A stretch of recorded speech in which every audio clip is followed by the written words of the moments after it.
There you go. Hi, I'm Matt Collins. I'd like to welcome you to Bob Weber Auto Mart on Douglas Avenue here in Racine, across from Douglas Park. We specialize in 1-year-old, low mileage, almost new cars. And if you'd like to stop by and see them, or see them on our website, bobweberautomart.com, we could save you between $5,000 and $10,000 on your next almost new car purchase.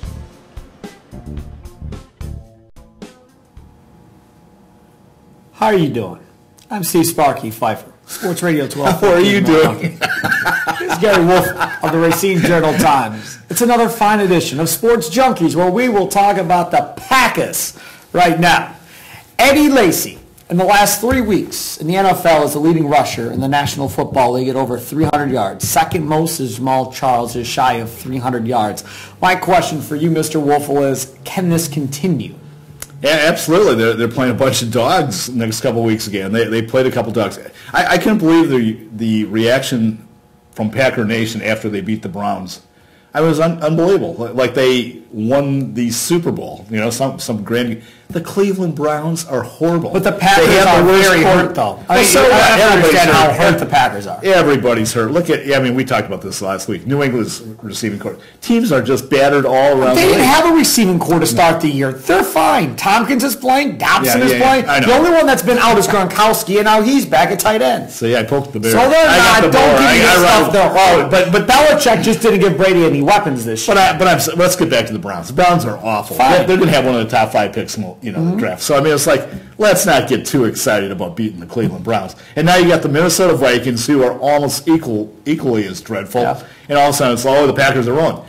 Let's see when they play some good teams. You know, are there any good teams left on the schedule for them? I don't even know. Yeah, I don't know. It's going to be interesting to see how this whole thing shapes out. I will say this though: this Packers team, they're running the football pretty good with Eddie Lacy. The offensive line is blocking well right now. Have you been watching Sitton? I brought this up last week. That guy's a monster. Yeah.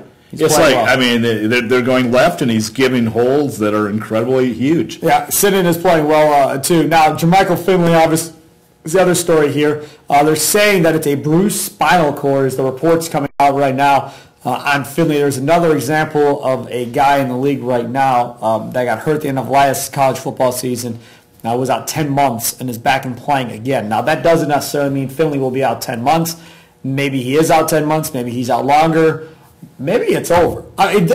See, for me, when Finley got that concussion the last time, and he got hit with a shoulder to the head, which is exactly what happened this time, he almost was kind of sounding like, is it really worth it to be playing if I got to deal with this? Well, now he goes through this and lost feeling at some point, and now with the bruised spinal cord and being the intensive care unit, now he's back at home, but they're still going to monitor him. They want more doctors to look at him to make sure everything checks out. I don't know. I'm not saying Finley's going to walk away, but if he decides to, I wouldn't be surprised. I wouldn't be surprised if he played again this year either. Guys get hurt like this more often than you think. I would be shocked if he plays. I don't know. I think it's all up to him whether he wants to play or not. I think at some point. Bruised spinal cord. This is not a bruise on your arm. Oh, no, I understand. We're talking about a spinal cord. I understand. And you know what's unfortunate, though, for Finley? He had his best game in a long, long time. He was going to put together a stretch here without Cobb where he was going to get a bunch of money. I mean, and he's in a contract here. No question. So, I mean, it's really unfortunate the timing, but I am very, very disappointed in you. Why? I thought you would come out of the gates and say, hey, how about that new number 11 at wide receiver? Jarrett Boykin? That we talked about last week. Yeah. And you go, Jarrett Boykin. You were just real, standoffish about, like, he's just another player. Right. That's what he is. He had another nice. He had a very good game. Now you can't dismiss that. And if he has another good game against Vikings, are you going to be impressed or not? Gery, I'm going to have the same argument with you that I have with everybody on our station. The same one. We'll do it right here, right now. We don't have as much time to do it, but we'll attempt to do it.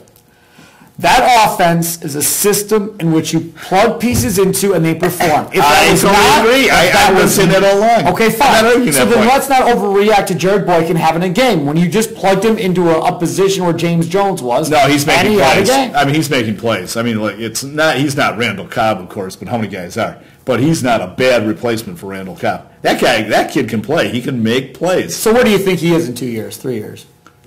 With the Packers? Doing what? Probably what he's doing right now. Starting? No, Cobb will come back and start. But he'll play behind Cobb. So it'll be Cobb, Jordy Nelson, James Jones, and Jarrett Boykin. Yeah, I would think so. He'll be the fourth wide receiver. I would think so, yeah. I think that's fair. Like I said, fourth wide receiver. Which is pretty good on a good passing team. Like I said last week, I know for a fact Rodgers likes the guy. And if Rodgers likes the guy, you got a chance to be pretty good. He's going to make you good.